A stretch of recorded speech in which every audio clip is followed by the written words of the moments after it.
number 3. This one is very dear to me. This is the series that got me into RPGs, and this is my favorite franchise from Sega, and that is Phantasy Star. Phantasy Star 1 on the Master System just opened so many doors for me, and as a young kid, about 6 years old, trying to understand the world, most 6-year-olds wouldn't be interested in games like Phantasy Star. I was. I would rather sit down and watch my brother play Phantasy Star than go outside, kick a ball, or watch, afternoon TV. It was just so interesting. The worlds of the galaxy of Phantasy Star just drew me in. The battle animations, the characters, and even though I didn't understand most of the story, I had my brother and my dad there to help me out, for me to understand it a lot more. I experienced a lot of things. There was even one part of Phantasy Star 1 that I actually had nightmares about the game. There's the part in the game where Alice experiences a nightmare. I had a nightmare about that nightmare. It was so meta. And it was one of the most memorable experiences. It was so creepy because instead of having Alice in the status bar, I had my name instead. And I woke up like scared shitless. Like really scared shitless. And just one of those games that really affected me. More positive than negative, mind you. Phantasy Star 2, however, that game I thought was freaking terrifying when I played it. It's one of the darkest 16-bit games I ever played, and there was just something about the game that gave me the creeps. Whether it be because of that soulless, virtual reality-esque battlefield every time you got into a battlefield. The soundtrack to the game was also incredibly eerie. And then the story tackled some really dark themes that just led to a very unnerving experience. And a lot of people would think, really? Phantasy Star 2? I could play that game, without feeling anything. But for me, when I was playing it as a kid, yeah, it affected me big time. And there's a lot of sad moments in the game, a lot of terrifying moments. It was definitely one of the most memorable games ever. I love Phantasy Star 2 as well. Also one of the most punishing games you will ever play in your existence. You get lost in one of the dungeons? Better have a telepipe. I might be saying that wrong. Escape pipe, telepipe. I want to prove my Phantasy Star nerdiness. I think it's an escape pipe. Could be wrong. I'm going to put it up here. But, yeah, and I went on to play Phantasy Star 3, which I don't want to talk about Phantasy Star 3. So I'll move on to the best part of why I love Phantasy Star more than everything, and that's Phantasy Star 4. Phantasy Star 4 is not only my favorite Mega Drive game, it's also my favorite RPG of the 16-bit era, period. It was also my favorite game of all time until later on, where I played some more games. What Phantasy Star 4 did is it basically showed to me the first time that video game creators can treat their fans with utmost respect and just give them so much great nostalgia that if they went back and played the other games, they would be rewarded even more with playing Phantasy Star 4. Even though Phantasy Star 4 can be enjoyed by its own merits, they address so many issues with Phantasy Star 2, and a lot of issues with Phantasy Star 3. The game looks amazing. It's the best looking game on the Mega Drive. The battle system, they took what was good about Phantasy Star 2, they took away that eerie virtual reality-esque battlefield, and they, wherever you were in the world, they'd have that corresponding background. It looked amazing on the Mega Drive. This was actually going to be a Mega CD game to begin with, and then they scrapped it when the Mega CD was pretty much flopped. So they quickly remade it for the Mega Drive, and it was the swan song of the system. Aside from the great battle system, I love the skill system and the technique system. I also liked the combination system, that you get different characters to perform different combinations, and then my brother and I would like to go through and see if we can find all the combinations leading to Black Hole, which is one of the most awesome combination skills ever. The story is really good, some of the best villains ever. I won't mention all the villains, but the first one, of course, is Zeo. Zeo always stuck out. He was one of the most terrifying figures in a video game. And I don't want to spoil the other villains in the game, because when I found out they were in the game, I was very shocked, more than shocked. As a fanboy, I was just ecstatic. I was very happy to throw down against that character again, but I don't want to give too much away. Phantasy Star 4, easily one of the best games you'll ever play. I mentioned Shining Force before. I say to everyone time and time again, if you want to experience Shining Force and Phantasy Star, best way is to either get the Ultimate Mega Drive Collection on the PS3 or the Xbox 360, or if you can get the game on PC with Steam, go get these games. They are well worth the money, and you'll understand why they were considered, you know, the best of their time. They still hold up incredibly well by today's standards, and I always like going back and playing these games and reminded why I love RPGs in the first place. So if you want a rich sci-fi world, universe I should say, you can't go further than Phantasy Star. Now, I am of course covering the Olgo Star System Phantasy Star games, the original games on the Master System and the Mega Drive. I am not going to talk about the online games or the Universe games because, to be perfectly honest, I don't have the same fondness for them as I do the original games. I don't mind them, but just they don't have the same magic those games did. But yes, number 3 is the original Phantasy Star series.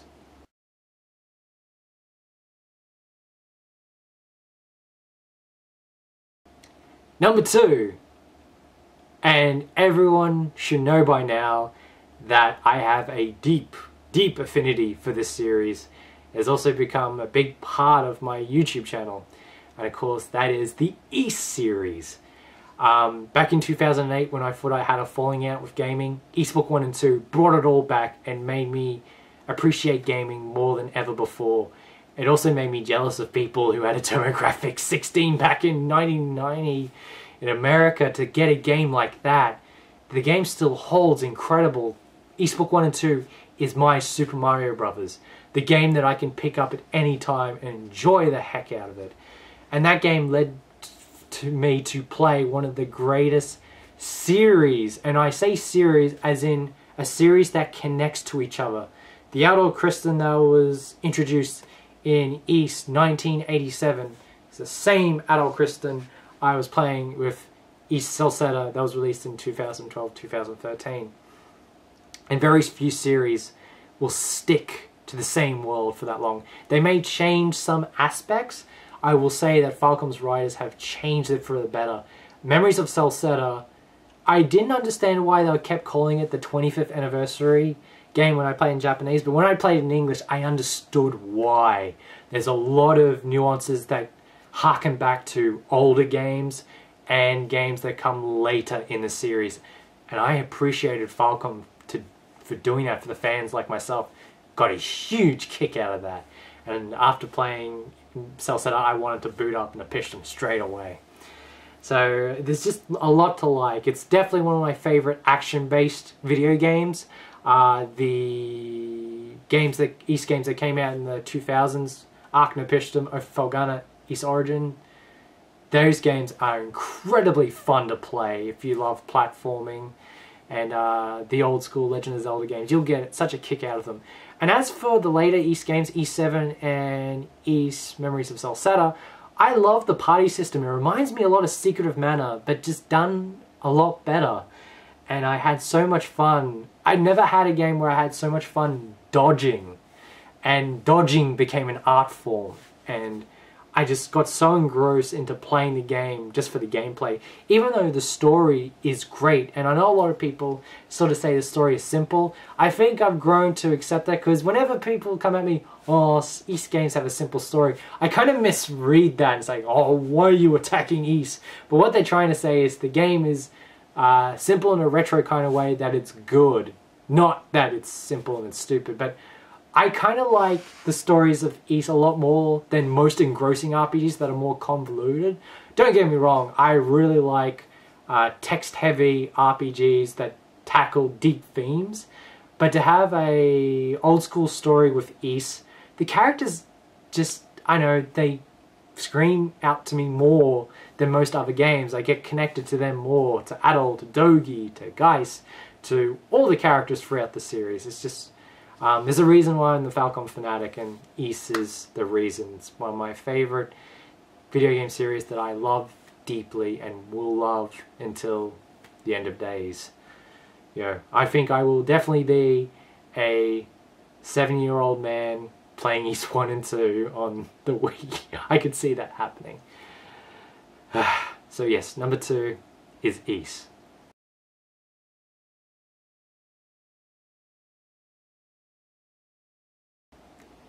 And now we come to number 1, my favorite RPG series of all time. And that is Gensu Suikoden. I remember back when I got a little pamphlet from my local video store, and one of the reviewers of that company did a review on Suikoden. And he gave it such a high score. He said it's one of the best RPGs he ever played, and he said despite it not being a 3D game, he really loved it for many reasons, and it just stuck out for me. He's like, oh, okay, I'll give this a try. I saw it finally released, and I didn't have a PlayStation yet, but I convinced my dad to hire out a PlayStation. I think we got Kingsfield, which I don't like Kingsfield, and Suikoden, and we popped in Suikoden, and I was automatically, there's something that this game had that just drew me in. I said to myself, a lot of people are playing, oh, it looks like a Super Nintendo game, but I looked at it and was like, some of the best 2D graphics I've ever seen in my life. Let's continue. But then I heard the music and I said, this is new. The quality of music at that time, I've never heard anything like it. It just drew me in. I said to myself, they probably spent the budget on music than the visuals, even though the visuals are amazing.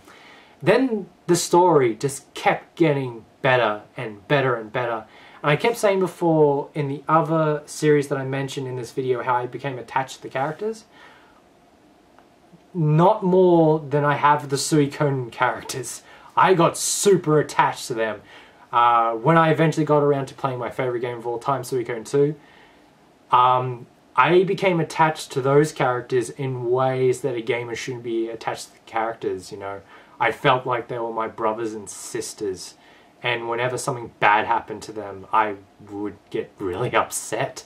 There was one part of the game where I did actually cry, and I don't want to be a man that admits that, but I don't care. I did. I got really upset. There was times I got angry. I got really angry at a couple of characters, and I wanted their blood. Damn it. There's a lot of times that I laughed. There's great jokes being thrown around. And that's the essence of what makes Suikoden great. It's not just the game, it's an experience. And just to give you an idea, what's the game? It's a traditional RPG. The battle system is great. You've got 6 characters. It differs from game to game, but I've always liked that 6-character system. It's tactical because you put the range characters at the back row and all the spellcasters so they don't get slaughtered by the enemies that attack the front row. What characters you have in your party can perform unite attacks. And I've always liked the fact there's 108 characters, and that's always a point that scares a lot of people. And I just want to say, don't be scared. Not every 108 character is playable in battle. They serve different purposes throughout the army. Like, one will take care of the baths, one will take care of the bar, one will be your armorer, one will be your blacksmith. And it's just so great. This world just, this family keeps growing, and you just come attached to, everyone. They're not just your soldiers at your command, they're your brothers and sisters. And that's how I felt playing every Suikoden game, even 4. And a lot of people give 4 crap, and I will say that 4 has a lot of flaws, but I still like 4. So I like every Suikoden game, especially 2, because it has the best story ever made, best characters, best villain of all time, Luca Blight. I could talk about Suikoden 2, and I actually wanted this video to, at one stage, I just wanted to talk about nothing but Suikoden 2. I really one day want to do a retrospective where I talk about my feelings towards the games, how it was created by the creators. I would like to save up some money and do a documentary where I can get a hold of the original creators of the Suikoden games and pick their brains and ask them how it was like when they were working on this game. I know the translator, one of the legendary translators of the business, I'm sorry I forgot his name, but he worked on some of the great games like Castlevania Symphony of the Night, supposedly Snatcher. I can't prove that. I have to do an annotation above to say if he did or not, but there's great story behind Suikoden 1 and 2's production out there that I think needs to be told, and maybe I'll be the guy to do it, maybe someone else will, but just needs to be told. And one day I'd like to do it because it's my favorite series of all time, and one of the reasons I love video gaming and RPGs. Why RPGs are my favorite genre. So that is my top 10. That is what sort of defines me as an RPG fan.